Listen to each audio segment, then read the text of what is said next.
Welcome to So Very Wrong About Games, a board gaming podcast about board games. I'm here with my very good friend, Mark Bigney. How are you today, Mark? I'm well, thanks. How are you? Good. Very good. We had another great week of playing games. It's true. And we're about to talk about some. Then we're going to talk about the news and why it doesn't matter. And then the main review, which is Knarr. Mark, what did you play this week? I got to play Faeries and Magical Creatures. This is the latest release by Glenn Drover at Forbidden Games. And I had to warn the people that I introduced it to, specifically Huey and Louie.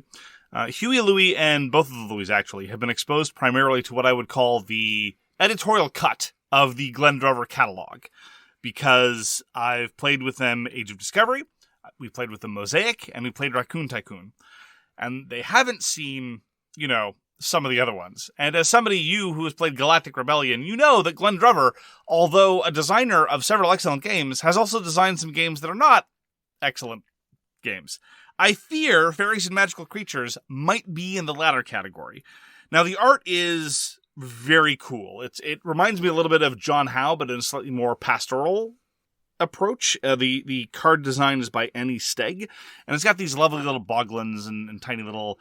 I get a sense of like English countryside fey creatures from the drawings, and it's all very nice. The central action selection mechanism of Faeries and Magical Creatures is of role selection. The person whose turn it is gets to play a card either before or after choosing an action, and then everyone in clockwise order does that action.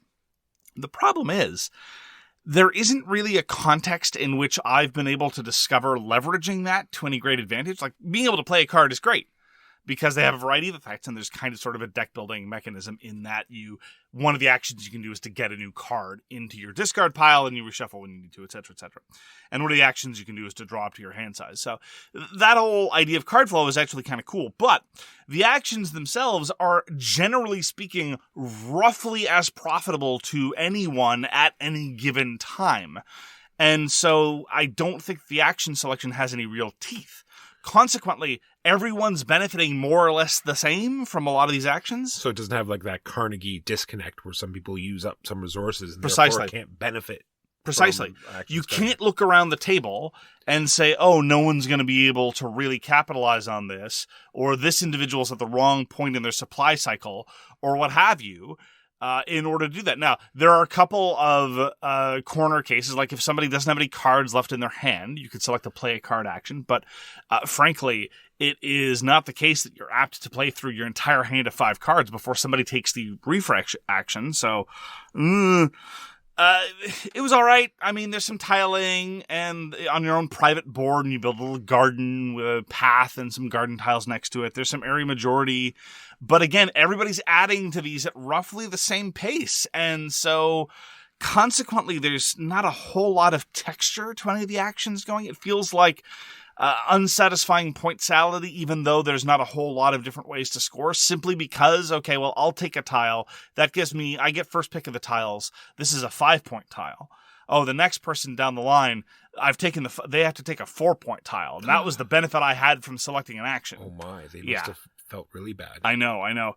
So consequently, it just, nothing particularly memorable happened.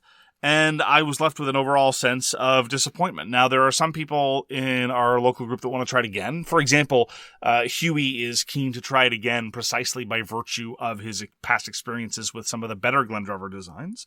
And I respect that. And it's awfully quick. It's 40 to 45 minutes of nothing much in particular. And I know that you're curious about it. But I came in with moderate expectations, again, like cautious optimism because of my experience with past designs, and I came away disappointed. Not much to recommend it. Faeries and Magical Creatures. Because it's compounded by the fact it's got very good art and by Glenn Drover. It's true. Anyway, that is Faeries. Faeries and Magical Creatures. Now, I know, just as a minor note, after the history of Lizard Wizard and Raccoon Tycoon, now granted, Mosaic doesn't have a whole lot of rhymes available for it, but Faeries, I think, the publishers missed an obvious like you could do a whole Halloween theme and do it scary fairies. You can try to do dairy fairies and tie it into the dairy industry. You could get a Pokemon theme and call it Clefairy fairies. I mean, or you could have hairy fairies from the dairy that Stary fairies who are either into building houses and or have problems with eye contact. I mean, the options are limitless. I don't know why they didn't take these manifestly superior titles. So true. Mark, you and I got to play Dogfight, Rule the Skies in 20 minutes. Like, I don't know how loud to shout this because it has 2 exclamation points. I fear that one there's a bit of escalation, Dogfight, yeah. And one after... Well, maybe they've canceled each other out. Maybe like... Is that how punctuation works? Maybe. I'm not sure. Or maybe they thought they were doing it in Spanish, and so they thought they needed the 2 exclamation points. Could have been. So this is a review copy. Make sure I say that before I do anything else. But this is about like a small line of games that PSC Games has brought out. I'll merely point out that for the longest time when discussing the game with me over text, you persistently identified it as Dogfight. And I just kept wondering who this Doug was and why we wanted to fight him so badly. Because he's mean. PSC Games is a small sort of trio of war games in 20 minutes. They started with Blitzkrieg, which was designed by Paolo Mori, and then Caesar, also designed by Paolo Mori. But this one is designed by Carlo A. Rossi. And it has a few, like elements. You're reaching into a bag, you're pulling out the tokens, much like you're doing in Blitzkrieg. But in Dogfight, you are doing this laps, and then you go around again, and then you draw a chit mark. Yeah. You go around again. And you're going around in this circle in an attempt to get within 3 spaces behind your opponent. And hopefully you've played a chit that does some damage that turn. And then therefore your opponent takes some damage. When they take the proper amount of damage, they go explodey. You were not looking forward to trying Dogfight. Not after reading the rules, no. I thought I should stop saying Dogfight. I apologize for any Dougs in the audience. But I thought it was fine. It was a kind of novel version of elaborated rock, paper, scissors, because that's effectively what's going on. If someone's on your tail, as it were, you have to wonder, are they going to play a small movement chit, in which case I had better move far to get out of the range. And if you've got one. If you've got one, and possibly therefore circle around to their rear, or are they going to play a high movement chit, in which case I should play a low one, in which case they're going to overshoot me, and then I can shoot them from behind. And they do some things to try to vary on the fundamental formula. We played a scenario where there was bombing involved, which turned out to be very mathy. Yeah, and that was very much more enjoyable than just the standard game. And some asymmetric planes with some subtle chit variations in terms of their inventory about how much they're apt to move. In the base game, there's this idea that, a difference between red and blue, where one of them has very, very high movement values and the other one has very, very low movement values. And that can sort of inform what the second guessing might look like.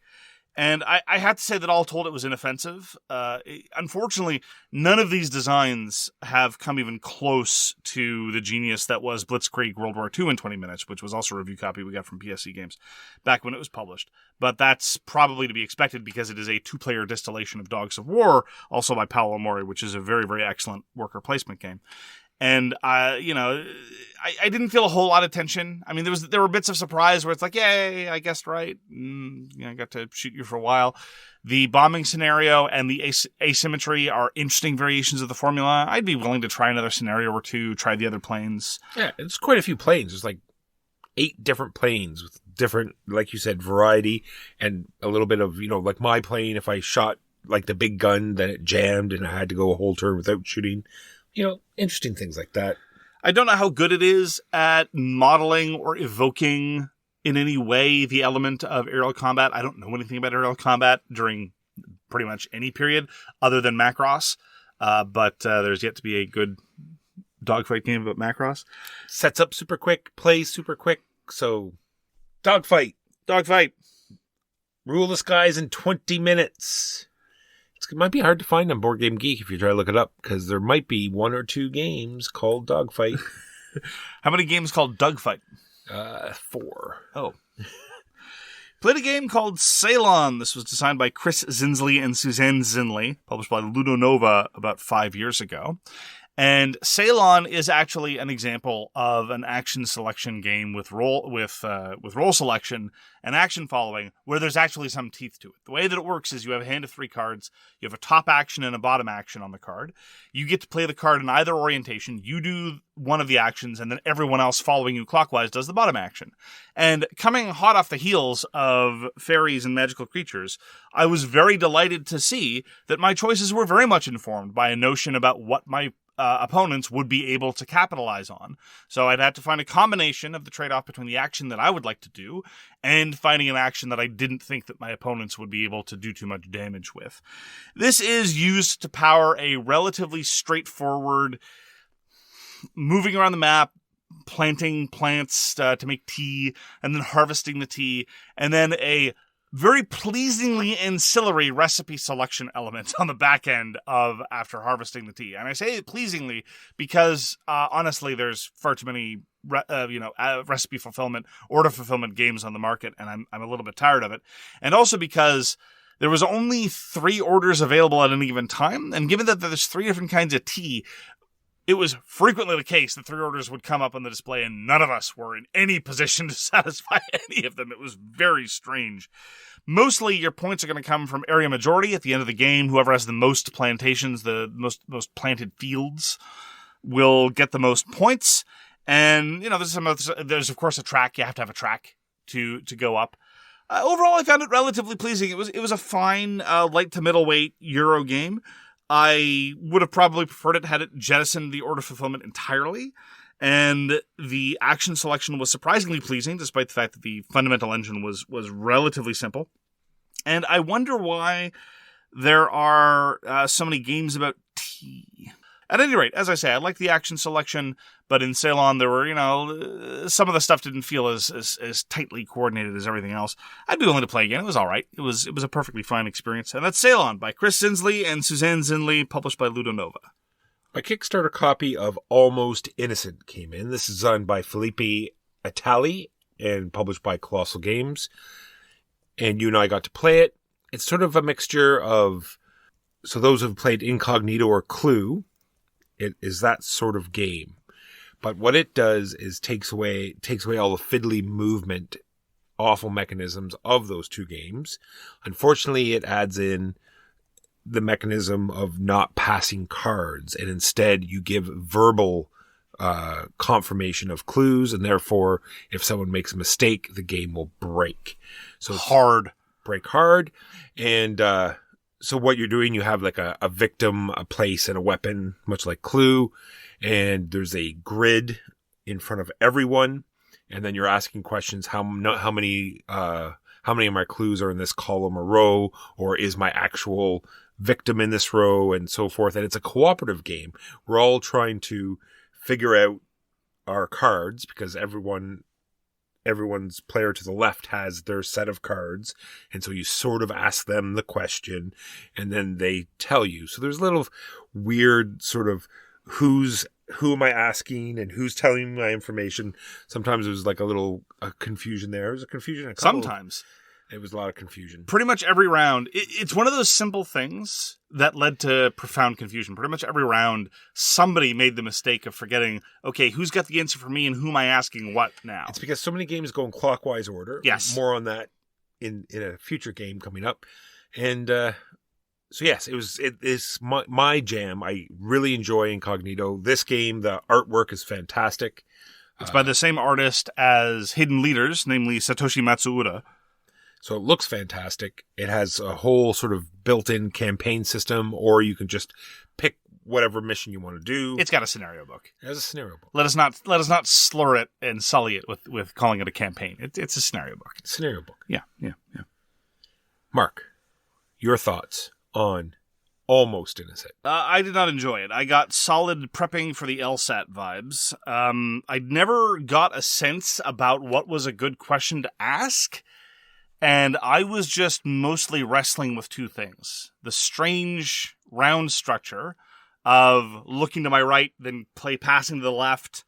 And I was I wasn't the only one. Everyone at the table was having this confusion, but I was definitely knee-deep in the confusion. You made the same mistake, Walker. Don't pretend this wasn't a...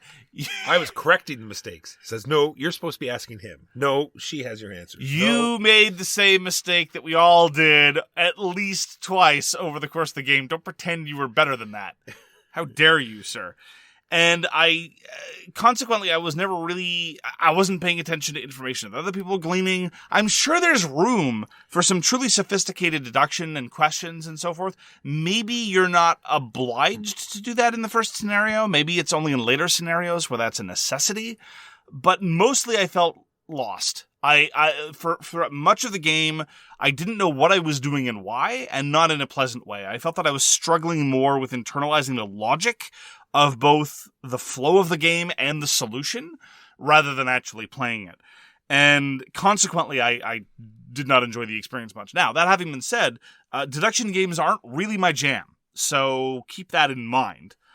I'm pretty sure the only people that had problems with the turn structure were the people whose names started with M.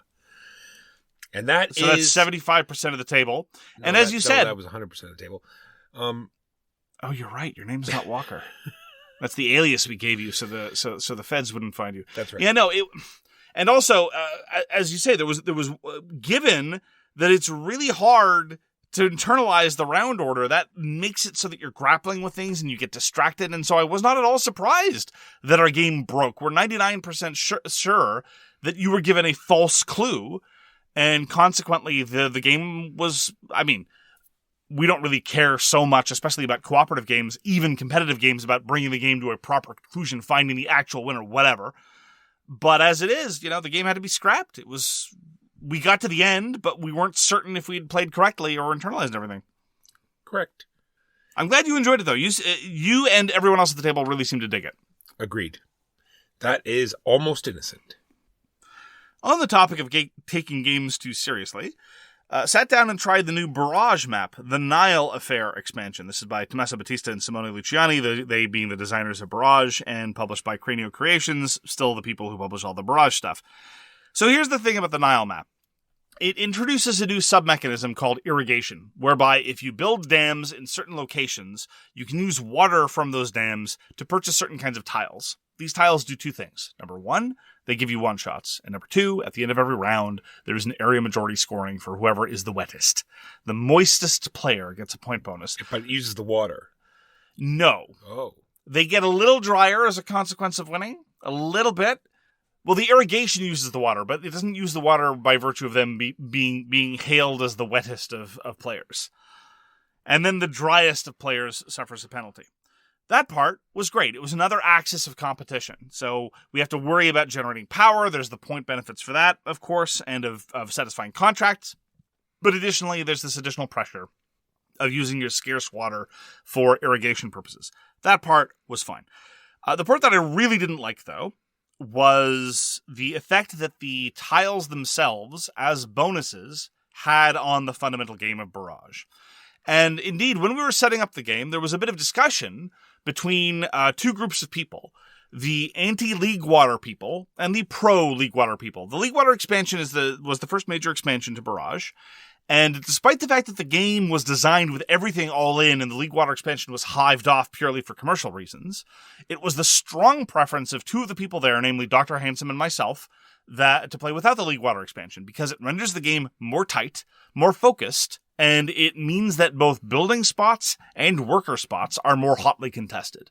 And that is the kind of game that we would like. Fewer rules, more interaction, right?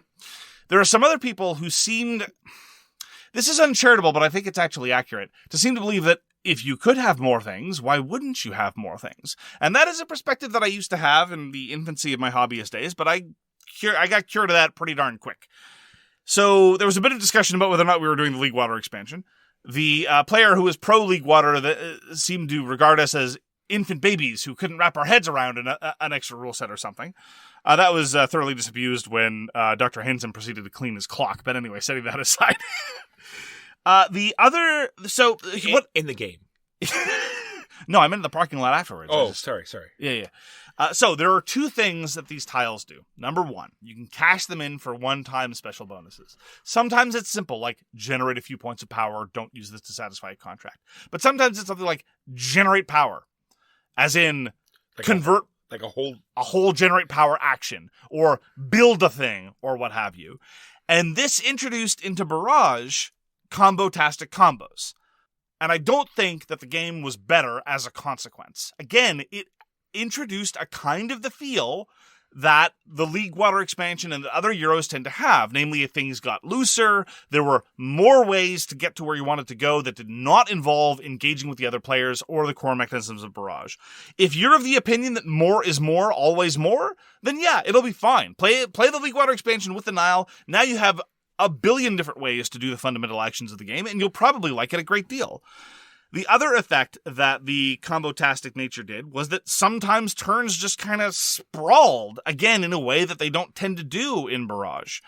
So, all told, I thought that the Nile affair, although it was really nice in terms of the competition for being the moistest of players, and for additional competition for building spots that would allow you to irrigate, that part was great. I really didn't like the effect the tiles had on the game overall. And so, I don't think it's as bad as the League Water expansion in terms of introducing these effects, but it's definitely a vibe that I prefer not to have for Barrage.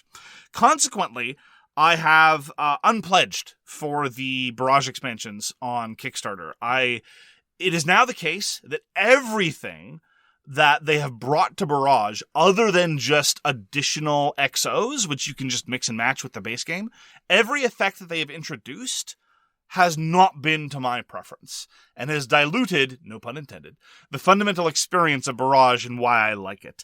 And so, consequently, I don't think that the game as a game line is expanding in a way that caters to my preferences. However, put my mouse cards. I'm sorry about your mouse cards, Walker. I'm not going to pay 20 euros shipping for your mouse cards.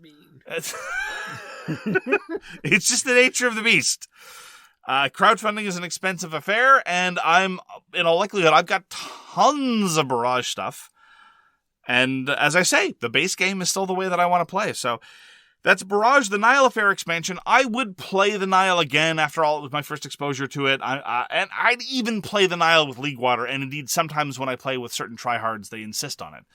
But it is not my preference. And still my favorite Barrage is just base Barrage.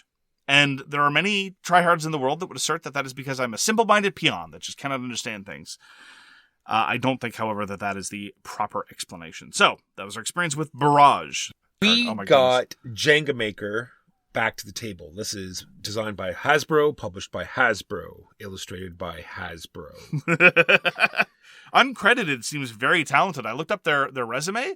Uncredited has done a lot of impressive stuff. They got a long list. Uncredited, Anonymous, and Alan Smithy. Very, very talented artists. So, you are flipping up these cards that will have a picture that is illustrated by all of these sort of shapes, wooden shapes that are lying on the table. So two teams each have a card, and one is the team captain, let's say, and they can sort of verbally tell the other person how to draw this thing, build this thing that they are not allowed to look at. Only you can. You can't do hand gestures.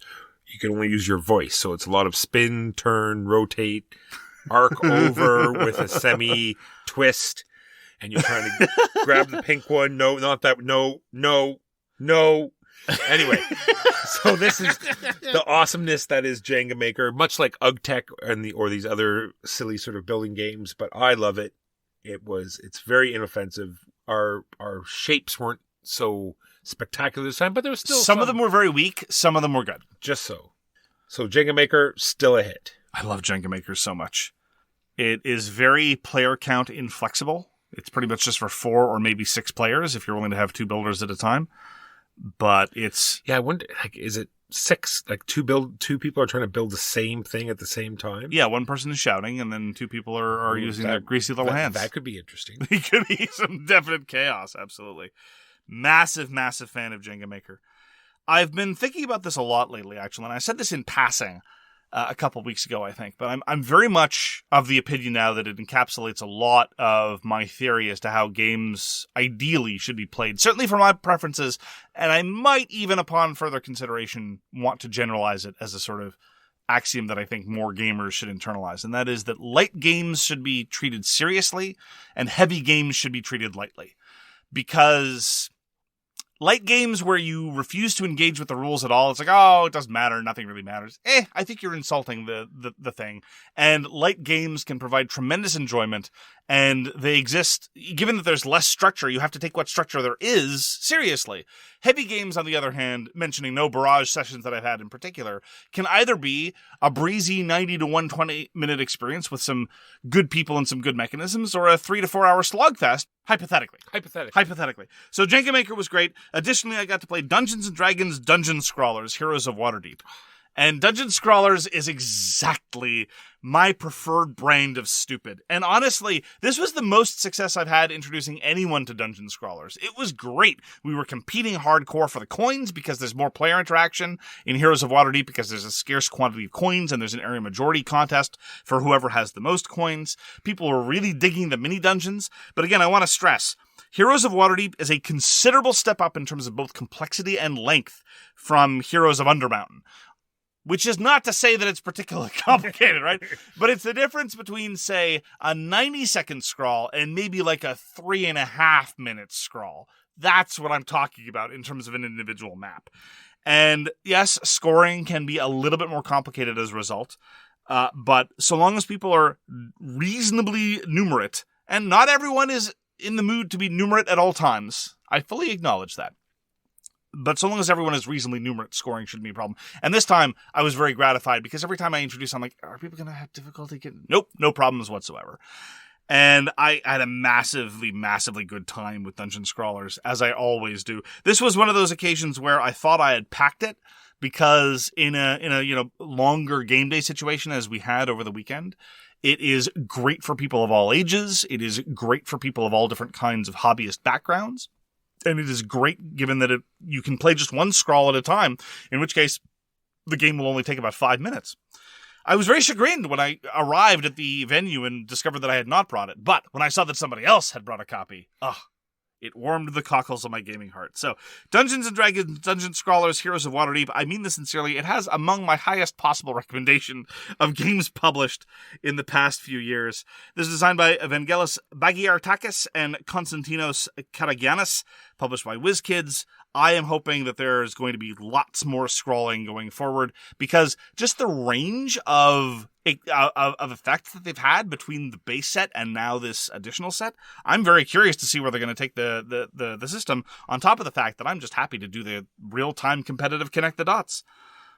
I do have to start thinking about investing in a good set of dry erase markers, though.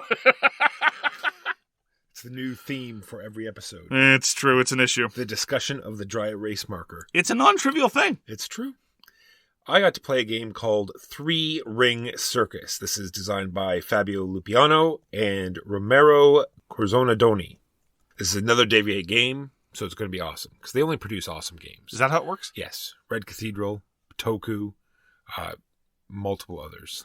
Well, I noticed that this was a relatively small box. Not as small as the Red Cathedral, but definitely smaller than Bitoku.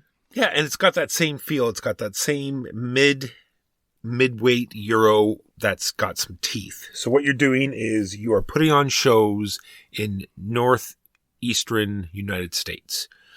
So there's all these little towns, medium towns, and large towns. And then you have the super professional circus.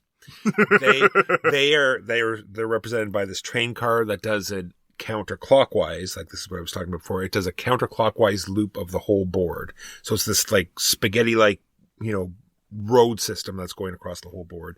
And so you're traveling around, and on your turn, you simply do one of two actions. You're either adding someone to your circus, or you're putting on a show. And the 3 different types of cities give you different things. So, the small towns will get you more money, so therefore you can buy better performers for your circus, which you will get when you perform in a medium town, which you need pedestals for, which you get Pedestals. Pedestals, like, sort of like the ringmaster would, you'd stand on. Oh, a pedestal, sure. like a little pedestal Okay. type thing. You sort of have a pedestal value. They're on cards or on your boards. It has this very interesting sort of eyeball icon, and it's throughout a bunch of things. And so how far you can move is based on how many of the train things are visible on your board, and then you have to make choices of when and how to cover them up, and that will reduce your movement. So interesting things like that. And then the big towns is all about how you have built your board, because you have a personal board where you put all the actors and performers, and depending on how you laid them out, you're going to get more points.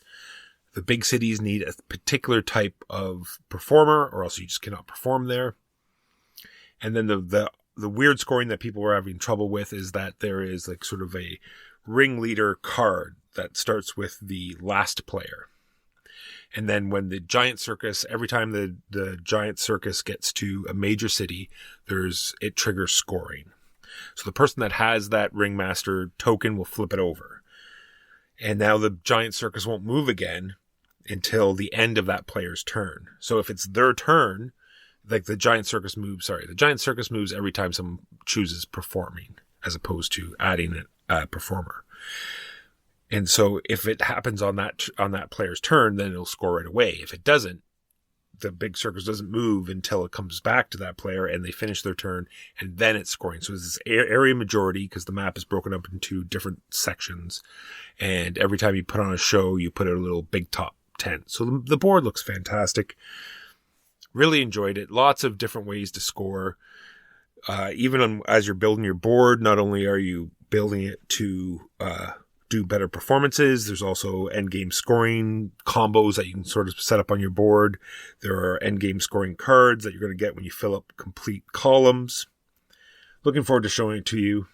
I'm surprised to hear your praising of it, only because I'm curious about Three Ring Circus, not so much because of the publisher, although they've had a pretty good track record, and not so much because of the theme, which does not interest me at all, but because it's co-designed by Fabio Lopiano, who has designed Kalamala, Ragusa, and co-designed Autobahn. And we're big fans of both Kalamala and Autobahn. And all of his designs so far have been characterized by a sort of cute action selection mechanism whereby there are compounding benefits based on how you've set up your actions. A little bit less so in Autobahn, but it still had a clever action selection mechanism. It sounds like this is the first game that we've played where it's just entirely straightforward. You do one of two things and go and do it. Yeah, it's very quick. Once you figure out because like adding a performer is simply putting it on your board, paying the cards, next player's turn. Putting on performance, once you figure out how the three different cities work, then it is almost just as quick. And that's not a criticism. I don't insist that a game have to have an interesting action selection mechanism. I'm just curious because I find it interesting that this might be somewhat of a departure from his traditional design aesthetic. Then again, it is a co-design. So is Autobahn with Nestori Mangione, but anyway. So it's just very interesting because you can see where the giant circus is going and where they're going to score next. And so you can try to set up tents there, or you can get ready for the next one, or you could be doing your whole other. I just like the different ways you can play it. We'll see. Looking forward to trying it. That is 3 Ring Circus by Devier Games. So Walker, let me tell you about this game that was introduced to me by a listener. I feel like the past 6 years of my life have been a bit of a waste. Have been basically ill-spent. You had a vision of what a life of board games was. It's true. And then it was shattered. It's true. Shattered is a good word for it.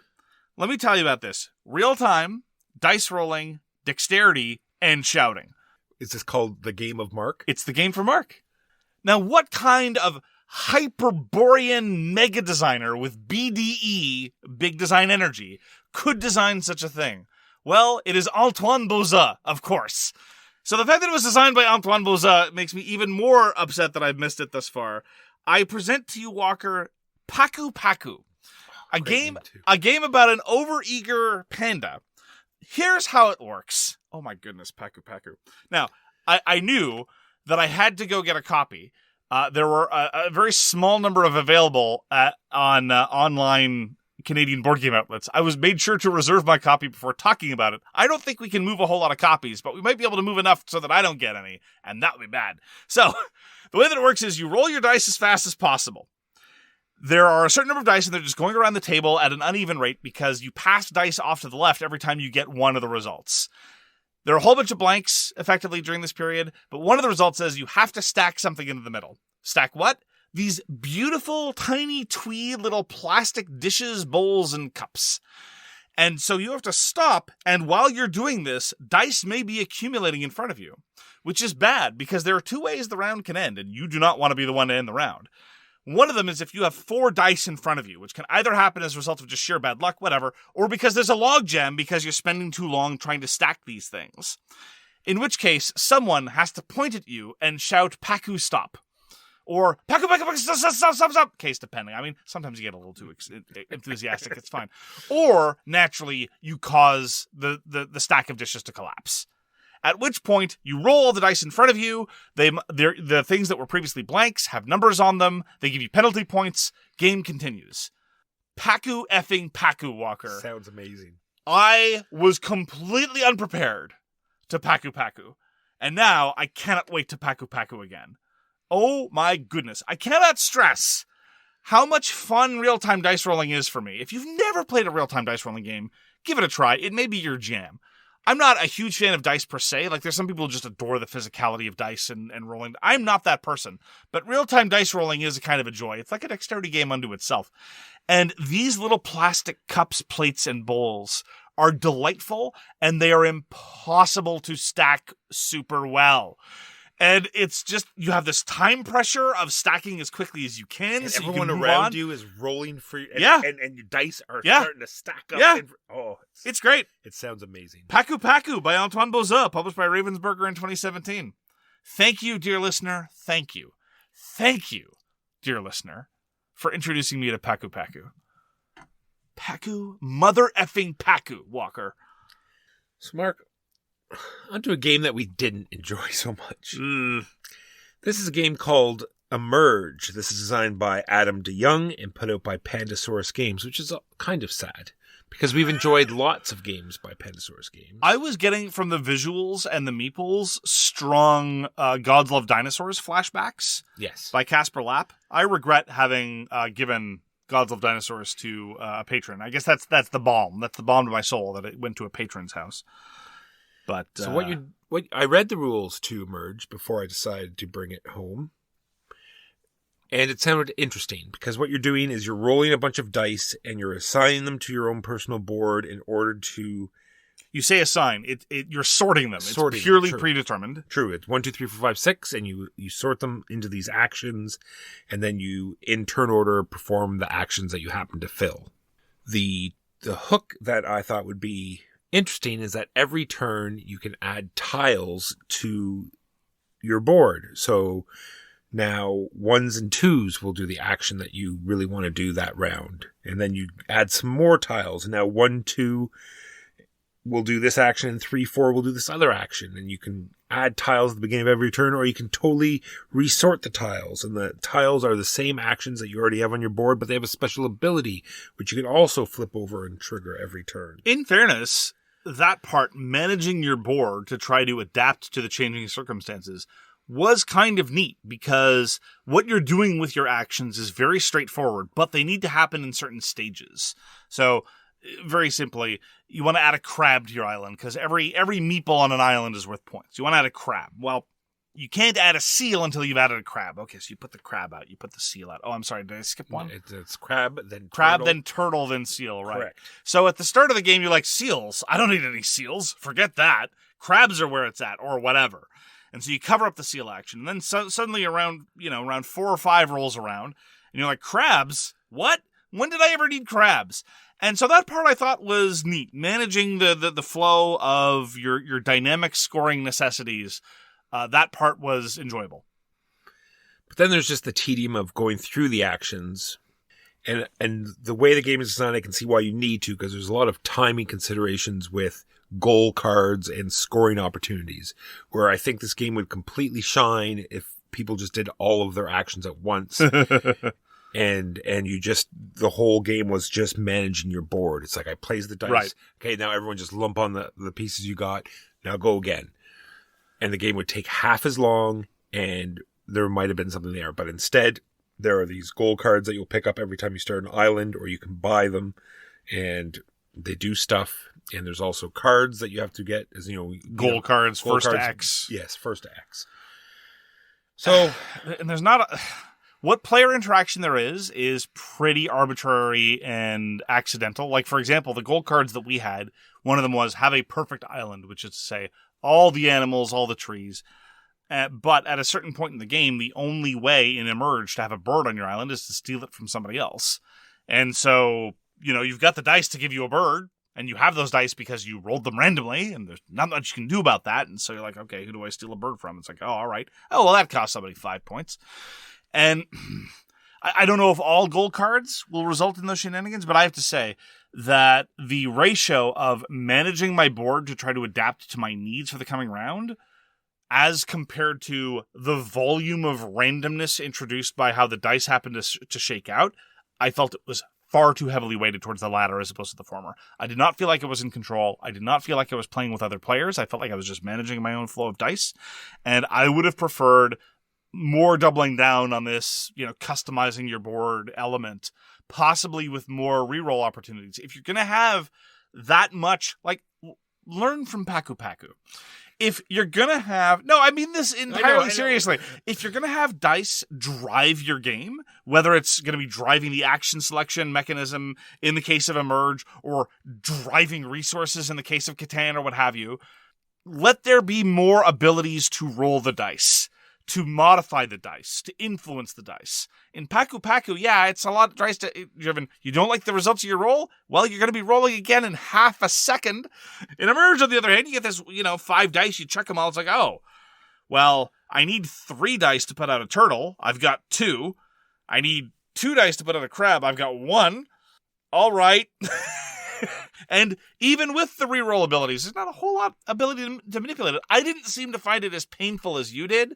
You seem to be engaging in histrionics of apology for having subjected the table to the tragedy that was Emerge. I assure you, I've had worse tragedies in my life than playing Emerge. It was largely forgettable and unfortunate, with a glimmer of promise in the action manipulation. Well, I think that's what was the most disappointing, is that fair enough. It felt there was going to be something there, and then it quickly disappeared. It didn't quite emerge. How long have you been working on that one? I was just sitting here listening to building you, up to it. waiting Oh my goodness! To throw that out there, and that was Emerge by Pandasaurus Games. Got to play another game of Albedo. Albedo is this absurdly niche, ridiculously bizarre, simultaneous blind bidding / deck building game that is relentlessly short in all the best ways. So just as an example, the default faction starts with a 9-card deck, and you have a 6-card hand. Anything you buy in round 1, you might draw in round 2. There you go. Simple as that. Or if you don't draw it in round 2, you're going to draw it in round 3. That's just an example of how focused it is. Albedo is all about contingencies. Well, what I want to do ideally is I want to conquer this planet and pocket it for points. But can I craft a bid that will get me something useful even if I lose that bid? Or is it worth enough to me that I'm willing to go all in? Maybe I don't want to go to both planets this round. Maybe I'm in a position where I can take second place in both planets and profit from that. Or maybe I can take first if I'm really... Anyway, these are the kind of considerations that you engage in Albedo. It was self-published by Kai Herberts and Herberts Entertainment UG. And it was there was actually some development work done on it, a small amount by my friend Wookie. But nonetheless, Albedo is just... it is one of my preferred fillers, to be frank, because it doesn't feel like a filler, and it has a lot of the same benefits that a lot of other fully fledged 90-minute to 75-minute deck builders have, and it really does blind bidding right. Blind bidding is a fraught endeavor, and it can lead to lots of hurt feelings and lots of swinging results, but I think that Albedo really manages to do a great job. We played with the core faction and with the Space Pirates. The Space Pirates have a bigger deck with lots of trash, but 2 amazingly powerful cards. But they don't start with that really, really, really tight 9-card deck. They start with a 12-card deck, which means anything they buy, they're not going to see in round 2. So it's a little bit trickier. There's also the plants called Yggdrasil, and they're very weird. But nonetheless, you have some options when playing a game of Albedo. I highly recommend it if you can track down a copy. I've been playing a lot of a game called Sky Team, not on Board Game Arena. This is designed by Luc Ramond and put out by Le Scorpion Masqué. Your sarcasm, I think, may be a little bit too dry for the listeners to pick up on it. A little too much. Well, then they can send me a damn check. And he means Board Game Arena, not you, the listeners. All right, so Sky Team is a cooperative 2-player game. Why do I feel like I'm the Walker Whisperer now?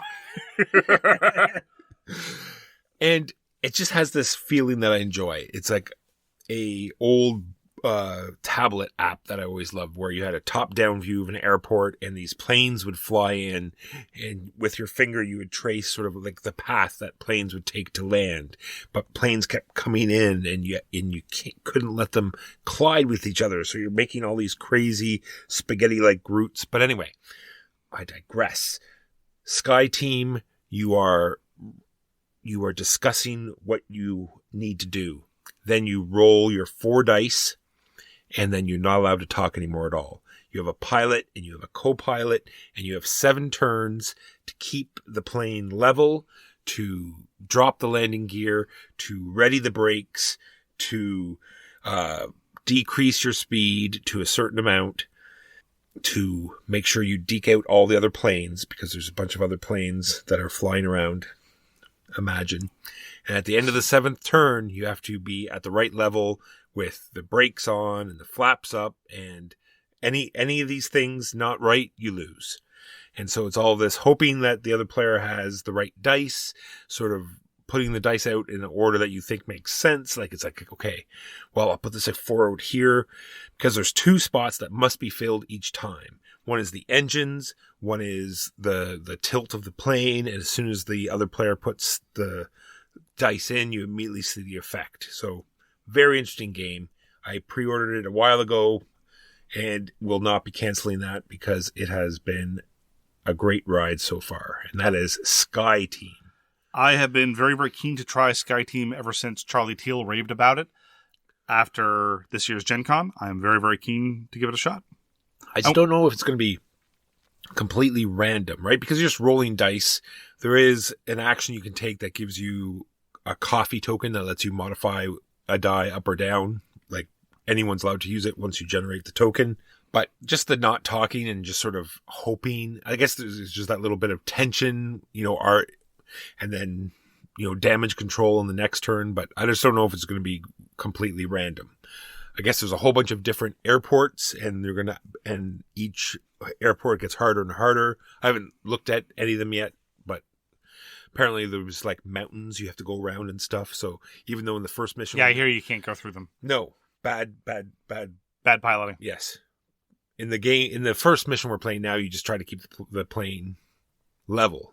But apparently in the future missions, you actually have to like, oh wow, steer left and right and then get it level so you can land. Anyway, very much enjoying it. Haven't won a game yet, but soon, I'm sure.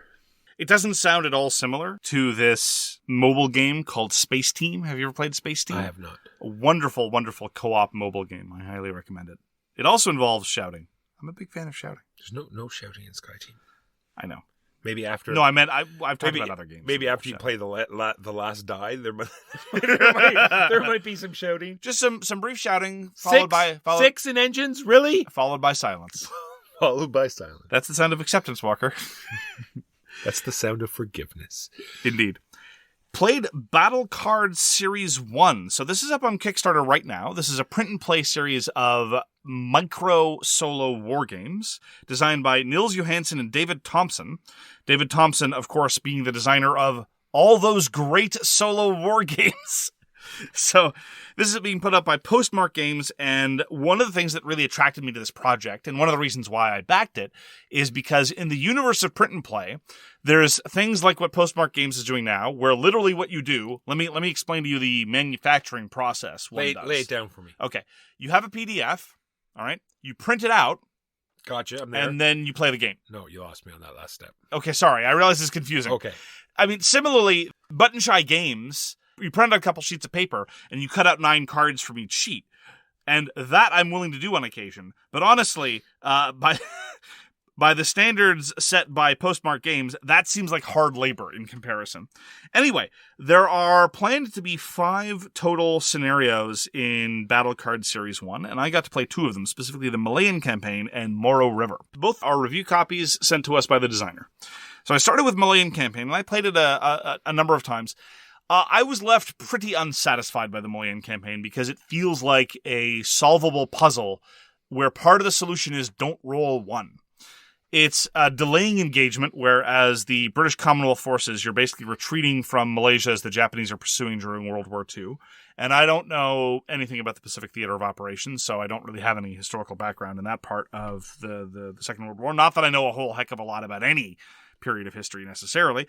And I tried it a bunch of different ways, and it really did seem like there was one way to do it, and even then, if you rolled a 1, it could mess up. And so I didn't feel like there was a lot of trade-offs or considerations or issues of long-term planning. And I was pretty unsatisfied with it. But I pressed on into the Moro River campaign because it appears to be a fascinating alternate version of World War II, a sort of a alternate history version.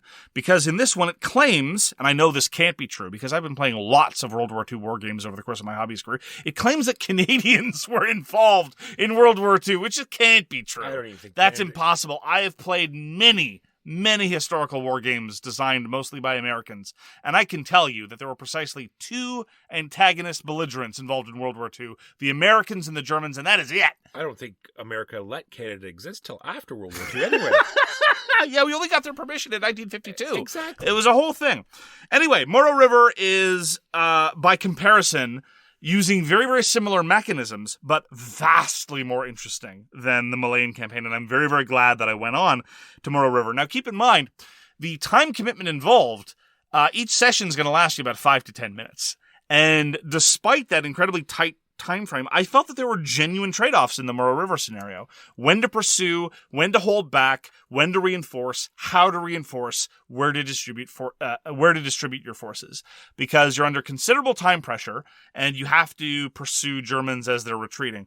But, that, again, science fiction. The Germans certainly would never have to retreat in the face of Canadians. That never happened. Never. Except for Rommel's veterans. Anyway, so the Moro River is vastly more engaging than the Malayan campaign. I had a much, much better time with it. And on the strength of that, I am very, very happy to support the campaign and see what they're going to do with the remainder of the scenario. So it's on crowdfunding now, on Kickstarter. It's called Battle Card Series 1. It's going to be up for a few more days, and like many great crowdfunding campaigns, they will have product to give you very, very quickly, namely the first few scenarios. Not all of them will be available right away, but this is not wait a year and pay vast amounts of money. This is give them $5 and get something soon, which I really adore in terms of crowdfunding. So that's Battle Card Series 1.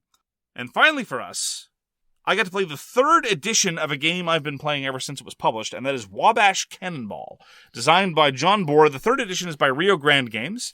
The 1st edition was published by John Bohr, Winsome Games, and then it was republished in a massively oversized, unnecessary box by Queen Games called Chicago Express. And I have to say that Wabash Cannonball in its 3rd edition in Rio Grande Games is, to my mind, the best edition, because we can quibble about the aesthetics. I actually like my train games to be cube rails games to be kind of ugly, and I like them to have little cubes, hence cube rails. But it has a mounted board, unlike the original Winsome Games edition. But it is in a small box, as in, well, no larger than it needs to be. It's still technically a medium-sized box, I guess. It's not a small box the way, say, a Paku Paku or an Albedo is. Just to pick 2 mainstream small box games. Look, I've got Paku on the brain, okay? How long am I going to have to hear about this? Forever. Paku is life, Walker. Paku and Jenga Maker and Dungeon Scrawlers, that's all I'm ever going to play ever again. No problems here. Okay. So, I really like this new edition, despite its hideousness. It's got a very strong, ugly aesthetic. This was your first introduction to cube rails, I think. What did you think of Wabash Cannonball? I enjoyed it very much. At the very beginning, I was a little put off by, I wouldn't say it wasn't explained, but I just thought, shares were a little more I got tricked, Mark. Oh. No, I didn't get tricked. I specifically said... I might have paid a lot more for my first share than I should have. Well, no, it wasn't the first share that you overpaid for. It was the second share you overpaid for. Because one of the things about Cube Rails games in general, but Wabash Cannonball in particular, is that if you don't have any cash on hand, you are vulnerable to predators who will capitalize the railroads you already have, and that share that you paid $16 for 5 seconds ago, someone else is going to buy it for $5. and then now the $15 it's worth will be now divided by 2. Yes. So my poor red share lost a great deal of value right off the beginning. It's true. It put me a little bit behind at the start. But you rallied very impressively. It's true. Blue brought me back.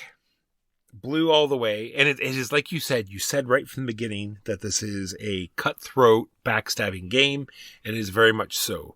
You sort of want to keep people out of certain railroads, or else you're never going to get them to go where you want them to, because you can only build rails if you have a share of that company. And the goal is, well, I guess you could say the goal is to get to Chicago, because it would be worth a lot of points.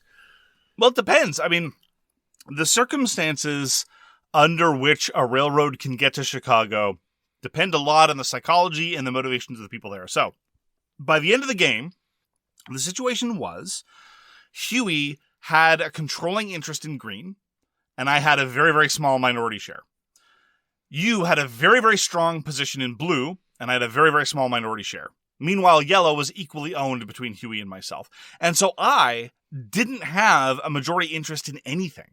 And the only reason why I was able to stay competitive was because I was a cheapskate and didn't really pay for anything and kept making other people pay to double down on the investments they already had. It's true. We could have done something in that game if we kept you out of one of those railroads. Quite possibly, yes. And if we teamed up and made sure that happened, then we could have got that railroad to Chicago and therefore put you behind the 8 ball a little bit and maybe made up some of that score. Yeah, that being said, I don't know that you ever. Oh yeah, it was a very close game. You two were rolling in income because Huey was able to make something of green and you were able to make something of blue. Despite my meddling efforts, I basically just torpedoed them so they couldn't get to Chicago because I had the minority interest. It was not in my interest for it to dole out massive additional quantities of money. And you do that because, you can do that because there are only a certain number of cubes. And therefore, if you use up the cubes optimally, just by developing into random forests for no reason, there will be not enough cubes for you to get to Chicago. Yes.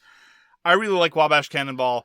I still don't have a good sense or a set of hard and fast heuristics about what anything is worth. I still operate mostly on gut feel, which is one of the reasons why I'm not very good at it. But I do really appreciate how the sort of shared incentives across players and the opportunities for collusion or parasitism emerge as the game develops. It is probably my favorite Cube Rails game, and I think there's a reason why it keeps getting reprinted in different editions. It's because it's exceptionally well done, and if you want to see how vicious starting an auction can feel, Wabash Cannonball is the game for you. Just be warned, it has paper money. Yeah, so be warned. Actually, I saw a thread on Board Game Geek. Someone was very, very disappointed because when you click on Wabash Cannonball on Board Game Geek, what you're going to see is a whole bunch of pictures of Chicago Express with its colorful board and its little wooden trains and all that. I think it had wooden money anyway, paper money anyway. But then they got Wabash Cannonball. And now, to be fair, the Wabash Cannonball put out by Rio Grande is very inexpensive, as befitting its the components therein. But caveat emptor, just know what edition you're getting. The Rio Grande edition is charmingly hideous, and I wouldn't have it any other way. Walker suggested replacing the cubes with plastic trains from the Little Plastic Train Company, which is currently gearing up for another round of crowdfunding for some very impressive new Little Plastic Trains. Agreed. Yeah. So that was Wabash Cannonball, designed by John Bohr, finally published under his actual name. For a while, he insisted that it was designed by somebody else. It was a whole thing. John Bohr is a bit of a character. And published by Rio Grande Games this year. Those are the games we played this week. Now we will pause briefly to pay some bills. This week's episode is brought to you by HelloFresh, America's #1 meal kit. With HelloFresh, skip trips to the grocery store and count on HelloFresh to make cooking easy, fun, and affordable. Board games demand and deserve your attention. All of it. HelloFresh handles all the meal planning and shopping to deliver everything you need to cook up a tasty meal right at home. They do the hard part, and you get to take the credit. If I've learned anything from Vital Lacerda, it's that when it comes to options, more is more. That's why HelloFresh's menu includes 40 recipes and over 100 add-on items to choose from every week. And with HelloFresh, it's great at helping me with portion control. It's exactly the servings you need in every box. I loved the chicken burrito bowl with pico de gallo and cilantro rice. It was full of flavor and fresh tomatoes, and the seasoning was foolproof and delicious. Go to HelloFresh.com/50SoWrongGames and use code 50SoWrongGames for 50% off, plus 15% off for the next 2 months. That's HelloFresh.com/50SoWrongGames and use code 50SoWrongGames. And we're back. And on to the news and why it doesn't matter. So, Mark, I got a pledge in. This is Uprising, Curse of the Last Emperor. I go on and on about this game. It is a troops on the map, cooperative, sort of puzzly game where you're trying to manipulate the enemies on the board to have fights where you want them. But long story short, lots of new stuff, which I'll be putting out an unboxing video for today. So if you can't come to that, check out our live channel on YouTube to check that out. And that being said, we're going to be live streaming it this upcoming Saturday. So if you're interested at all in Uprising, Curse of the Last Emperor, come and check it out. There's going to be a second edition of Food Chain Magnate by Lucky Duck Games. This is going to be a GameFound exclusive, all-in-one with the expansion edition. New art for the tiles, yay. New art for the cards, boo. And plastic stuff for restaurants. Wait and see. I, for one, anticipate a sticker price of more than anyone can reasonably afford. And I, for one, once again, for the record, I would just like to assert, people who complain about the card art for Food Chain Magnate, I don't know what they're talking about. I love the card art for the first printing of Food Chain Magnate by Splatterspiel. I think the new cards, I'm cautiously optimistic about the new card art. It still seems to want to evoke the time period, which is nice. But part of me likes the sort of simplicity of the line. Anyway, the tiles, though, I will grant you, there's some room to zhuzh up the tiles, personally. I just have no idea how much this is going to cost. This could be many monies, Walker. It is going to crowdfunding, so there'll be 15 different prices you can choose from. I don't know. They say it's just going to be like one edition with the expansion built in and a one and done. No intention to bring it to retail. No intention to print anymore. So who knows? So I enjoy Yokohama, and the publisher in Japan is still putting out copies of Yokohama, but because Tasty Mitchell Games is no more, it is not available here in North America unless you import it. But Synapsis Games, apparently, to the rescue. There's going to be a new second edition of Yokohama. And the interesting part is that they're going to sell the deluxe components separately. So if you already own a copy of Yokohama without deluxe components, I don't see why you wouldn't be able to buy this set of deluxe components and use them in your old copy of Yokohama. In that case, do you really own Yokohama at all? Yes. Oh, all right. The difference in this new edition is that it will have double-layered boards. Whoop-de-doo. Metal coins, no doubt. Probably. In the deluxe box, yes. Yeah. But not just your player board to slot in all of your player pieces, but even like the goal cards and some of the other areas all have double-layered boards. Oh. The art's changed up. The box looks very colorful, and it's a standard Ticket to Ride square. So I see. There you go. So for those who don't have Yokohama, a new edition on the horizon. Publishers, heads up. Andreas Stedding is shopping around his redevelopment of Hansa Teutonica with a gangster theme. He claims he has tweaked some of the mechanisms as well. We're big fans of Hansa Teutonica, and we're also fans of some of the other designs published by Andreas Stedding. So, come on, someone snap that up. Well, they announced that years ago. Yeah, he's once again on the prowl. There's a renewed effort for him to try to sign the gangsterized version of Hansa Teutonica. The theme itself, never really appealed to me. I mean, gangsters are German medieval merchants. 6 of one, half it as the other, as far as interest is concerned. I fear, though, it's just going to end up the same route as many a Euro gangster-themed game is. And it's just, once again, going to be anthropomorphic gangster animals. We will see. We'll see. Lastly, for me, River Horse Games. They haven't put out the most fantastic of games, but there's going to be a Ghost in the Shell tabletop game coming out from River Horse in 2024.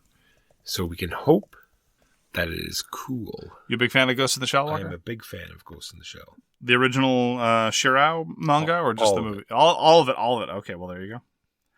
That is the news and why it doesn't matter. On to our feature game, which is Knarr. Knarr was designed by Thomas Dupont, who is a French designer. He has put out a number of designs, Codex Naturalis, a series of games called Carta Ventura, as well as Rush Out. I don't have any experience with his past designs, to be frank, other than Rush Out, which was okay, as far as real-time dice rolling games go. It was no Paku Paku.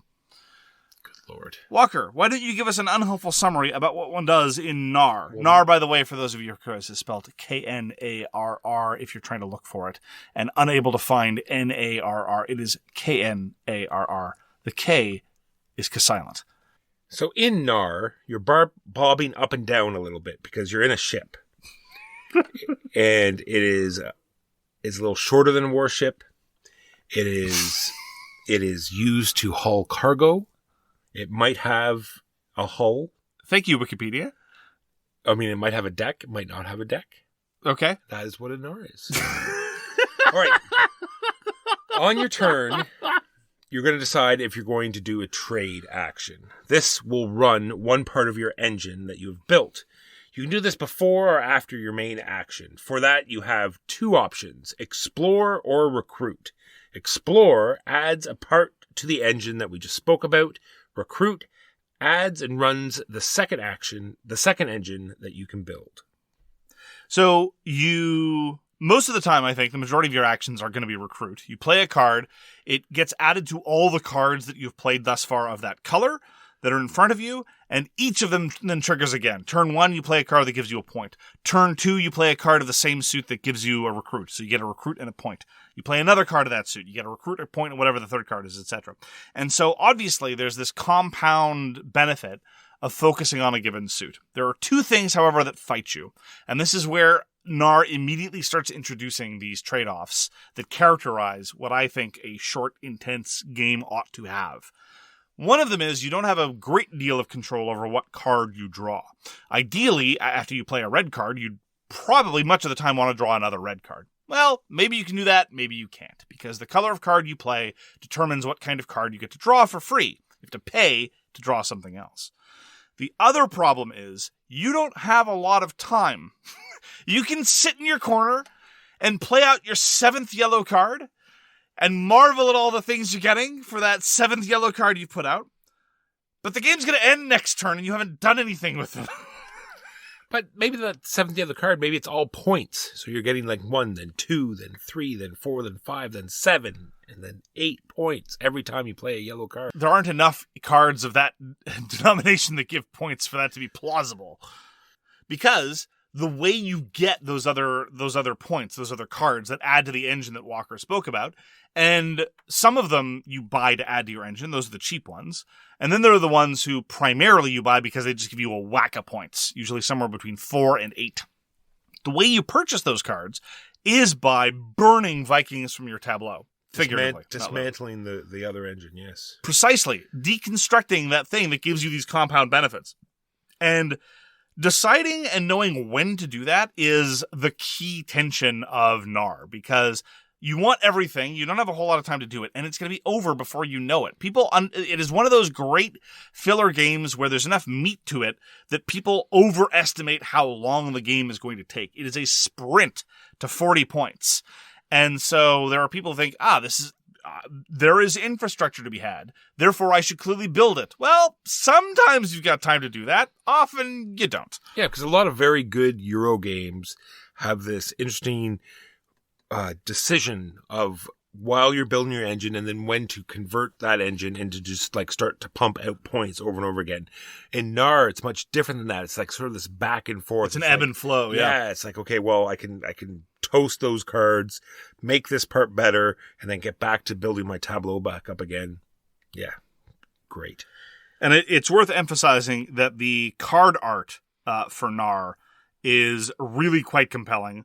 I'm a huge fan of the way they've depicted the various Vikings of the various types. I think the color matching is very, very well done. Additionally, the art, by the way, is done by Carlo Antoine. And apparently, Bombix has licensed use of this set of colorblind-friendly iconography that is nominally to be used for other games as well. It's called Color ADD. Yeah, I'd be interested to see if it takes off, some sort of standardized version. That would be interesting. I don't know if it's a particularly good iconography for colorblind people. I don't have any background in that particular accessibility market. But the fact that somebody is grappling seriously with some sort of standardization is interesting, if nothing else. So it's got a lot of other interesting... I've talked about the trading. Like, one of the other things you can get while you're playing these cards are silver bracelets, which were used as like a currency in Viking times. So what you can do, this is what you pay, because as you're buying these big cards, they're lining up at the top of your board into 3 columns. And then when you do the trade, you spend 1, 2, or 3 silver bracelets to run those lines. And that can give you anywhere from victory points to all sorts of, different things. Yeah, and the overall scope for resources in Knarr, I think, is balanced just about right. Effectively, you have these silver bracelets, you've got recruits, which can be used as wild cards when buying those big victory point cards. And having a stack of recruits gives you tremendous flexibility in terms of paying for things. But the most crucial resource you have is time. Because, again, you want to play that 4th red card because of all the bennies, but by the same token, the only reason why red cards are super valuable anyway is for use to buying those other cards. But buying those other cards isn't as fun, but it's how you win. And on top of that, you have these hard resource caps. You can't carry more than 3 bracelets or 3 recruits at a time. And that as well informs some trade-offs. Like, well, do I want to do a suboptimal trade now?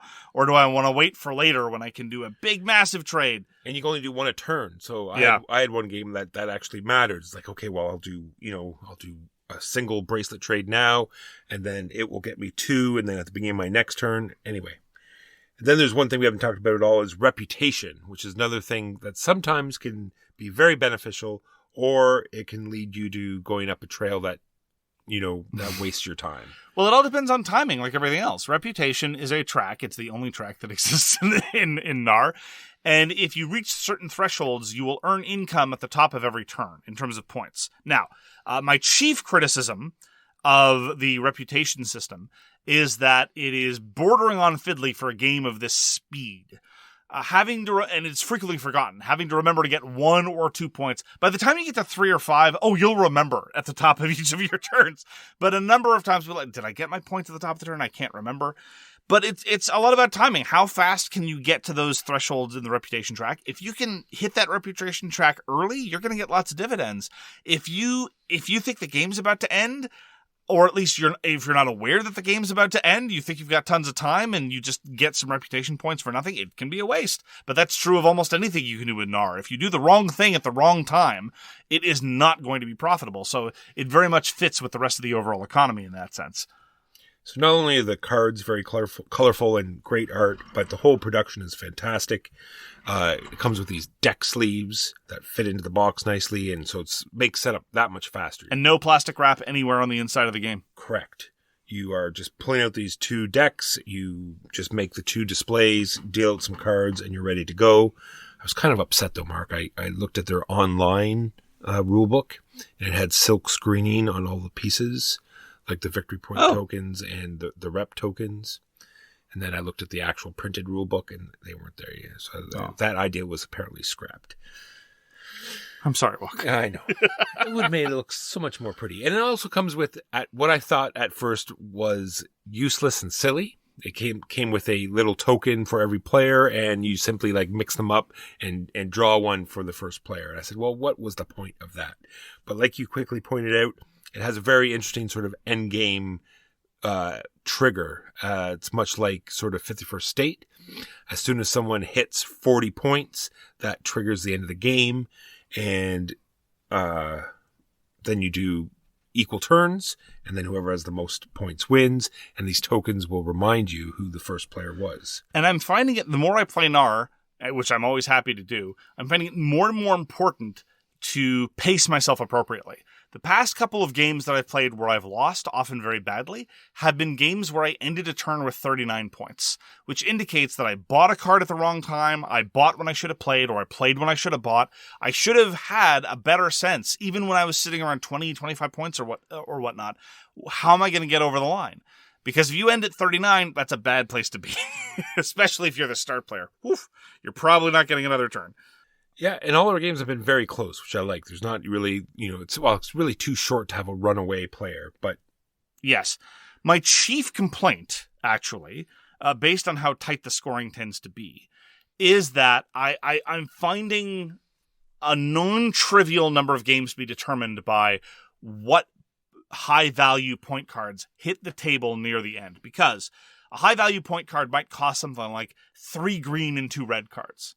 Well, if you happen to have been building into red and green, and that just hits the table, well, then that's great. But if you've been building into red and green, and near the end of the game, like when you're rounding that corner, when you're getting past 25 into the low 30s, but all of the cards need yellow and purple and blue, well, you're done for. There's very little you can do about that. Yeah, it's a little bit of the Ticket to Ride syndrome, right? Yeah. It happens to come up. And I forgot to mention that in Three-Ring Circus, where you get 3 endgame scoring cards, and you draw them throughout the game. And it was exactly that. Indianapolis was the first big city to score, and I had gone heavy in there. And near the end of the game, I flipped a card and have the most tense in Indianapolis. And I was like, oh, great, 10 points for doing nothing. Yeah. So yes. This can also lead to unfortunate player interaction. There's not a whole lot of player interaction to be had. It's just who buys the cards first. 2 players happen to be building towards the same color of tableau. Now, maybe you should have looked at what they were building towards, and built towards a different color. Do you really build towards a color, or do you just happen to use the cards that you? Well, that's the thing. It is conceivable that is a subtle nudge that you should consider going towards a color that other people aren't. But yes. We've We've seen a number of games strictly determined by someone just nabbing the card before somebody else could. And it wasn't done as a deliberate block. It was just like, well, these are the cards I got. This is the card I can buy. There we go. Now, if Knarr were a 45, 60, 75-minute game, that'd be a bigger problem. It's 20 to 30 minutes. And as it is, the quality of trade-offs involved, even if and even when the winner is entirely decided by what's available in the final 3-card offer, I find it hard to object too strongly, to be frank. I think this is a game, though, that argues strongly in favor of one of my friend Woogie's theses, which is, generally speaking, if there's a card display of things to purchase, just add a couple more cards. Ain't gonna hurt the game balance, and it's gonna give people a little bit of a fairer chance. But all told, Knarr is probably my favorite filler of the past 5 years. It's a remarkable return to form to the really, really interesting small box Euro filler that is not a roll and write, that is not a one-trick pony based on a single element. The trade-offs are delicious. The tempo is marvelous. The art is very pleasing. It's accessible. It's approachable. I love it. Comes in a little tiny box. I'll play Knarr anytime. Glad we have a couple of copies. Absolutely. Yeah. Just as an indication about how much we love it, it is available on Board Game Arena in a very good implementation. So give it a try if you want to give it a try for free. We almost never now buy games when we know the other one of us already has it. We went into this fully knowing, I bought my copy of Knarr knowing that Walker was already buying a copy, and I regret it not at all. That is Knarr. Thank you very, very much for joining us for So Very Wrong About Games. That's going to do it for this week. If you want to get in touch with us, you can find all our contact information at sowronggames.com/contact. We read everything you send us.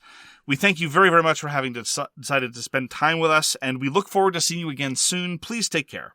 Peace! You've been listening to So Very Wrong About Games, produced by Michael Walker and edited by Mark Bickey. Special thanks goes to What Does It Eat for generously allowing us to use their most excellent song, FOS, as our theme.